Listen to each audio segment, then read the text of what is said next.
ఏటి మనుగడ కోటి అలలుగ పొంగు వరదల వేగాన పడిలేచు అలలకు తీపి కలలకు లేని అలసట నీకేలా నల్ల నల్ల నీళ్లలోన ఎల్లకిల్ల పడ్డట్టున్న అల్లో మల్లో ఆకాశాన చుక్కల్లు అమ్మాయంటి జాబిల్లమ్మ అబ్బాయంటి సూర్యుడమ్మ ఇంటి దీపాలవ్వాలంట దిక్కుళ్ళు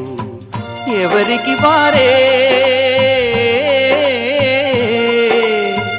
యమునకు నీరే రేవు నీరు నావదంట నావతోడు రేవుదంట పంచుకుంటే గోరువంక వాలగానే గోపురానికి స్వరాల గణగణ గంటలే మోగనేలా గోపబాలుడొచ్చినాక గోకులానికి పెదాల కిలకిల పువ్వులే పుట్ట